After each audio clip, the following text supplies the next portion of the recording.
निहाल।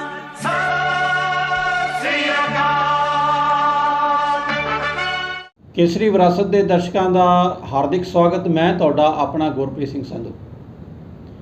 एक नवी पुस्तक उत्ते चर्चा लैके आए हैं। एक नवी पुस्तक नूं आधार बना के असीं सिख समाज और नाल दी नाल असीं पंजाबियां दे बारे जिहड़ियां बड़ा वड्डा घटना चक्र जिहड़ा साडे नाल वापरिआ, जिहड़ी त्रासदी हुई ने उहदे लई जान किहड़े जिहड़े सीगे उहदे जिम्मेवार अंसर सीगे, किहड़े उहदे लई जिम्मेवार भूमिका निभाईआं ने, साडे लीडरां दी की भूमिका सी, सरकारां दी की भूमिका सी, इहनूं जानण वास्ते सानूं सहयोग मिलेगा।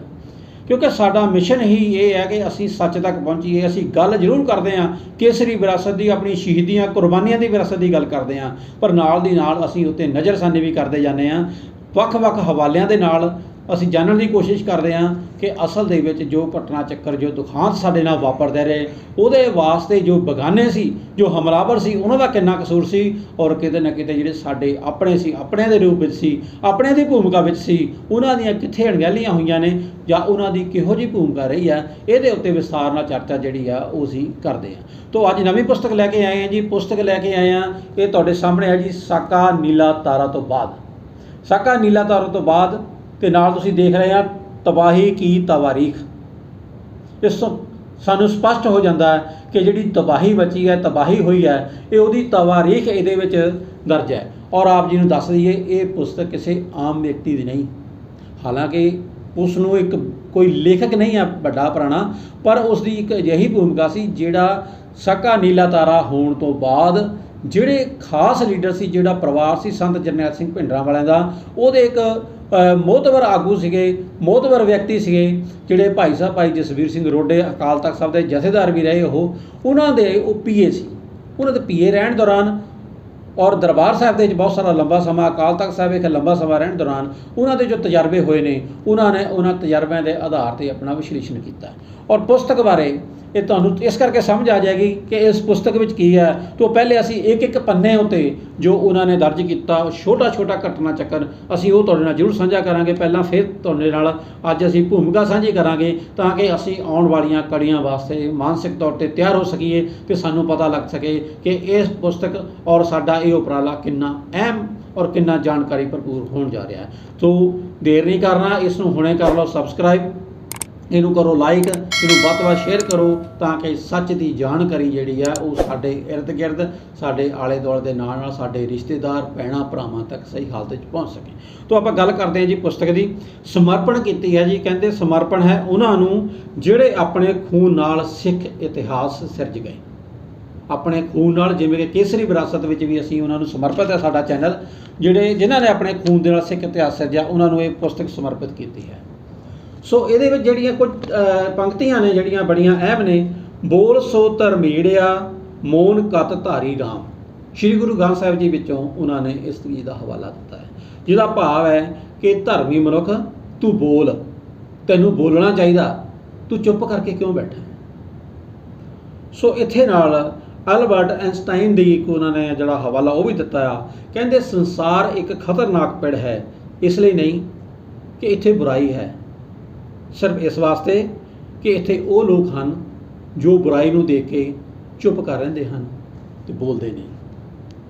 ਸੋ ਇਸ ਤੋਂ ਸਾਨੂੰ ਸਮਝ ਆਉਂਦੀ ਹੈ ਕਿ ਇਹ ਪੁਸਤਕ ਸਾਨੂੰ ਕਿਹੜੀਆਂ ਕਿਹੜੀਆਂ ਜਾਣਕਾਰੀਆਂ ਉਹ ਦੇਣ ਜਾ ਰਹੀਆਂ ਕਿ ਜਿਹੜਾ ਕਹਿੰਦੇ ਨੇ ਕੁਝ ਕਿਹਾ ਤਾਂ ਹਨੇਰਾ ਜਰੇਗਾ ਕਿਵੇਂ, ਚੁੱਪ ਰਿਹਾ ਤਾਂ ਸ਼ਾਮਾਦਾਨ ਕੀ ਕਹਿਣਗੇ। ਅਜਿਹੇ ਹਵਾਲੇ ਵੀ ਆਏ ਨੇ ਸਾਡੇ ਕਵੀਆਂ ਦੇ। ਅਤੇ ਇਸ ਪੁਸਤਕ ਵਿੱਚ ਕਹਿੰਦੇ ਨੇ ਹਰ ਮੀਲ ਕੇ ਪੱਥਰ ਪੇ ਇਹ ਲਿਖ ਦੋ ਕਿ ਨਾਪਾਕ ਇਰਾਦੋਂ ਕੋ ਕभी ਮੰਜ਼ਿਲ ਨਹੀਂ ਮਿਲਦੀ। ਜਿਸ ਦਾ ਭਾਵ ਕਿ ਇਰਾਦਿਆਂ ਉੱਤੇ ਸਵਾਲ ਚੁੱਕੇ ਨੇ ਔਰ ਕੀ ਦਿੱਕਤਾਂ ਆਈਆਂ ਨੇ, ਇਹ ਸਾਰਾ ਇਸ ਪੁਸਤਕ ਦੇ ਵਿੱਚ ਜਿਹੜਾ ਉਹ ਵਰਣਨ ਕੀਤਾ ਜਾਏਗਾ। ਵੱਖ-ਵੱਖ ਕੀ ਭੂਮਿਕਾ ਹੋਣਗੀਆਂ। ਔਰ ਇਸ ਪੁਸਤਕ ਦੇ ਜਿਹੜੇ 2 ਸ਼ਬਦ ਲਿਖੇ ਨੇ ਜਿਨ੍ਹਾਂ ਨੇ ਇਸ ਪੁਸਤਕ ਦੇ ਉੱਤੇ ਆਪਣੀ ਰਾਏ ਦਿੱਤੀ ਹੈ, ਉਹਨਾਂ 'ਚ ਡਾਕਟਰ ਭਗਵਾਨ ਸਿੰਘ ਨੇ, ਜਿਹੜੇ ਕਿ ਲੰਮਾ ਸਮਾਂ ਸੰਤ ਭਿੰਡਰਾਂਵਾਲਿਆਂ ਦੇ ਨਾਲ ਜਿਹੜੇ ਆ ਉਹਨਾਂ ਨੂੰ ਰਹਿਣ ਦਾ ਮੌਕਾ ਮਿਲਿਆ ਔਰ ਦਰਬਾਰ ਸਾਹਿਬ ਅਕਾਲ ਤਖਤ ਸਾਹਿਬ ਦੇ ਵਿੱਚ ਰਹੇ ਨੇ। ਔਰ ਸਾਕਾ ਨੀਲਾ ਤਾਰਾ ਤੋਂ ਬਾਅਦ ਦਾ ਸੱਚ ਦੱਸਣ ਵਾਸਤੇ ਟਿੱਪਣੀ ਕੀਤੀ ਹੈ ਜੀ DS ਗਿੱਲ ਹੋਰਾਂ ਨੇ। ਅਤੇ ਇਸ ਤੋਂ ਬਾਅਦ ਸਾਕਾ ਨੀਲਾ ਤਾਰਾ ਤੋਂ ਬਾਅਦ ਦੇ ਉੱਤੇ ਇੱਕ ਹੋਰ ਟਿੱਪਣੀ ਕੀਤੀ ਹੈ ਦਲਬੀਰ ਸਿੰਘ ਪੱਤਰਕਾਰ, ਜਿਹੜੇ ਕਿ ਲੰਮਾ ਸਮਾਂ ਸੰਤ ਭਿੰਡਰਾਂਵਾਲਿਆਂ ਦੇ ਨਾਲ ਰਹੇ ਸੀ, ਉਹਨਾਂ ਦੀ ਵੀ ਟਿੱਪਣੀ ਹੈ।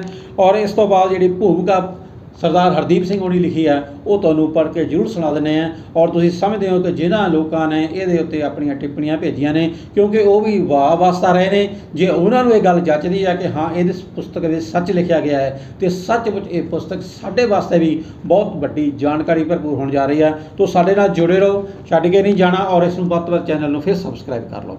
ਤਾਂ ਛੋਟੀ ਜਿਹੀ ਭੂਮਿਕਾ ਦੀ ਕੋਸ਼ਿਸ਼ ਕਰਾਂਗੇ ਅੱਜ ਤੁਹਾਡੇ ਨਾਲ ਸਾਂਝ ਪਾਉਣ ਦੀ, ਜਿਸ ਤੋਂ ਸਾਨੂੰ ਪਤਾ ਲੱਗ ਜਾਏ ਕਿ ਇਸ ਪੁਸਤਕ ਵਿੱਚ ਆਉਣ ਵਾਲੀਆਂ ਕੜੀਆਂ ਦੇ ਵਿੱਚ ਕਿਹੋ ਜਿਹਾ ਦਰਦ ਸਮੇਟਿਆ ਹੋਇਆ ਭਾਈ ਹਰਦੀਪ ਸਿੰਘ ਡਿਬਡਬਾ ਨੇ। ਔਰ ਤੁਹਾਨੂੰ ਦੱਸਦੇ ਨੇ, ਡਿਬਡਬਾ ਜਿਹੜਾ ਪਿੰਡ ਆ ਉਹ ਯੂਪੀ ਦੇ ਰਾਮਪੁਰ ਜ਼ਿਲ੍ਹੇ ਦਾ ਇੱਕ ਪਿੰਡ ਆ ਡਿਬਡਬਾ, ਜਿੱਥੋਂ ਦੇ ਰਹਿਣ ਵਾਲੇ ਨੇ ਯੂਪੀ ਦੇ।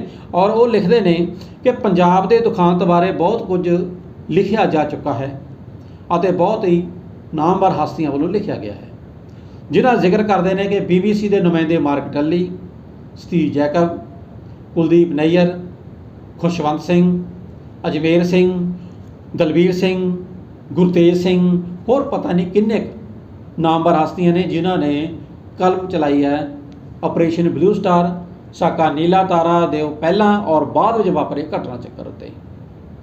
ਸਰਦਾਰ ਹਰਦੀਪ ਸਿੰਘ ਕਹਿੰਦੇ ਕਿ ਮੈਨੂੰ ਨਹੀਂ ਸੀ ਲੱਗਦਾ ਕਿ ਮੇਰੇ ਵਰਗਾ ਸਧਾਰਨ ਮਨੁੱਖ ਜਿਹੜਾ ਐਡੇ ਵੱਡੇ ਜਿਹੜੇ ਲੇਖਕ ਨੇ ਉਹਨਾਂ ਦੇ ਮੁਕਾਬਲੇ 'ਤੇ ਅਗਰ ਲਿਖੇਗਾ ਤਾਂ ਲੋਕ ਉਸ ਨੂੰ ਬਹੁਤ ਐਪਰੀਸ਼ੀਏਟ ਕਰਨਗੇ, ਪਰ ਕਿਉਂਕਿ ਉਹ ਕਹਿੰਦੇ ਮੇਰੇ ਕੋਲ ਅਜਿਹਾ ਬਹੁਤ ਕੁਝ ਕਹਿਣ ਲਈ ਸੀਗਾ ਜਿਹੜਾ ਕਿ ਇਹਨਾਂ ਲੇਖਕਾਂ ਦੀ ਵੀ ਪਕੜ ਵਿੱਚ ਨਹੀਂ ਆ ਸਕਿਆ ਸੀ, ਕਿਉਂਕਿ ਉਹ ਅਜਿਹੇ ਹੀ ਅਹੁਦੇ ਉੱਤੇ ਸੀ, ਉਹਨਾਂ ਨੂੰ ਲੰਬਾ ਸਮਾਂ ਉੱਤੇ ਰਹਿਣ ਦਾ ਮੌਕਾ ਮਿਲਿਆ।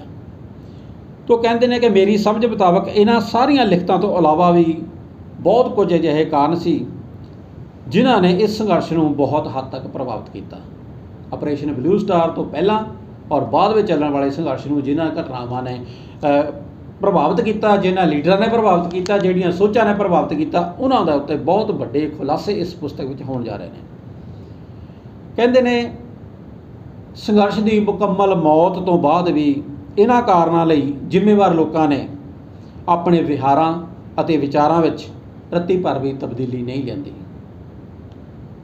ਸਗੋਂ ਉਹਨਾਂ ਦੀਆਂ ਕਾਰਵਾਈਆਂ ਦਾ ਮਿਆਰ ਇੰਨਾ ਨੀਵਾਂ ਡਿੱਗ ਚੁੱਕਾ ਸੀ ਕਿ ਜਿਨ੍ਹਾਂ ਆਗੂਆਂ ਵਿੱਚੋਂ ਕੌਮ ਨੂੰ ਆਪਣੀ ਆਜ਼ਾਦੀ ਦਿਸਦੀ ਸੀ, ਦੇਖਦੀ ਸੀ, ਉਹ ਪੁਲਿਸ ਦੇ ਮੁਖਬਰ ਹੋਣ ਤੱਕ ਨਿੱਘਰ ਚੁੱਕੇ ਸੀ। ਕਹਿੰਦੇ ਨੇ ਬਦਕਿਸਮਤੀ ਨੇ ਮੈਨੂੰ ਇੱਕ ਵਾਰ ਫਿਰ ਇਹਨਾਂ ਨੀਵੇਂ ਵਰਤਾਰਿਆਂ ਦੀ ਜਦ ਵਿੱਚ ਲੈ ਆਂਦਾ ਅਤੇ ਇੱਕ ਵਾਰ ਫਿਰ ਮੈਂ ਇਹਨਾਂ ਪੰਥ ਦੇ ਚੋਗੇ ਵਿੱਚ ਲੁਕੇ ਅਸਲ ਪੰਥ ਦੁਸ਼ਮਣਾਂ ਦੀਆਂ ਚਾਲਾਂ ਨੂੰ ਨੇੜਿਓਂ ਦੇਖਣ ਦਾ ਗੁਨਾਹ ਕਰ ਬੈਠਾ, ਜਿਸ ਨੇ ਮੈਨੂੰ ਧੁਰ ਅੰਦਰ ਤਾਈਂ ਹਿਲਾ ਕੇ ਰੱਖ ਦਿੱਤਾ, ਝੰਜੋੜ ਕੇ ਰੱਖ ਦਿੱਤਾ ਅਤੇ ਕਿਤਾਬ ਇੱਕ ਪੁਸਤਕ ਲਿਖਣ ਦੇ ਰਾਹ 'ਤੇ ਪਾ ਦਿੱਤਾ। ਕਹਿੰਦੇ ਨੇ ਮੈਂ ਤਾਂ ਉਹਨਾਂ ਹਾਲਾਤਾਂ ਅਤੇ ਫੈਸਲਿਆਂ ਨੂੰ ਸਿੱਧ ਪੱਧਰੇ ਅਤੇ ਅਨਪੜ੍ਹ ਜਿਹੇ ਢੰਗ ਨਾਲ ਹੀ ਪਾਠਕਾਂ ਸਾਹਮਣੇ ਰੱਖ ਸਕਾਂਗਾ ਜਿਨ੍ਹਾਂ ਨੇ ਮੇਰੇ ਹਿਸਾਬ ਨਾਲ ਸੰਘਰਸ਼ ਨੂੰ ਵੱਡੀ ਢਾਹ ਲਾਈ ਅਤੇ ਸਿੱਟੇ ਵਜੋਂ ਕੌਮ ਨੂੰ ਬਹੁਤ ਵੱਡਾ ਨੁਕਸਾਨ ਹੋਇਆ ਅਤੇ ਪ੍ਰਾਪਤੀ ਕੁਝ ਵੀ ਨਹੀਂ ਹੋਈ। ਭਾਈ ਹਰਦੀਪ ਸਿੰਘ ਦੇ ਸ਼ਬਦਾਂ ਵਿੱਚ ਕਹਿੰਦੇ ਇਸ ਬਾਰੇ ਲਿਖਣਾ ਇਸ ਵੇਲੇ ਜ਼ਰੂਰੀ ਸੀ ਕਿਉਂਕਿ ਸਿੱਖਾਂ ਨੇ ਆਪਣਾ ਇਤਿਹਾਸ ਆਪ ਕਦੇ ਨਹੀਂ ਸਾਂਭਿਆ, ਇਤਿਹਾਸ ਸਿਰਜਿਆ ਹੈ ਅਤੇ ਸਰਕਾਰ ਜਾਂ ਵਿਰੋਧੀਆਂ ਵੱਲੋਂ ਲਿਖੇ ਗਏ ਇਤਿਹਾਸ ਉੱਤੇ ਹੀ ਸਿੱਖਾਂ ਨੂੰ ਮੁਨਸਰ ਕਰਨਾ ਪਿਆ ਹੈ। ਕਹਿੰਦੇ ਨੇ ਜਿਸ ਤਰ੍ਹਾਂ ਗੁਰੂ ਗੋਬਿੰਦ ਸਿੰਘ ਜੀ ਤੋਂ ਬਾਅਦ ਬਾਬਾ ਬੰਦਾ ਸਿੰਘ ਬਹਾਦਰ ਤੋਂ ਲੈ ਕੇ ਮਹਾਰਾਜਾ ਰਣਜੀਤ ਸਿੰਘ ਦੇ ਰਾਜ ਤੱਕ ਦਾ ਇਤਿਹਾਸ ਵੱਡੀਆਂ ਪ੍ਰਾਪਤੀਆਂ ਦੇ ਬਾਵਜੂਦ ਸਿਰਫ ਮਾਰ-ਧਾੜ ਅਤੇ ਲੁਟੇਰੀ ਜਮਾਤ ਦਾ ਇਤਿਹਾਸ ਬਣਾ ਕੇ ਪੇਸ਼ ਕੀਤਾ ਗਿਆ ਹੈ।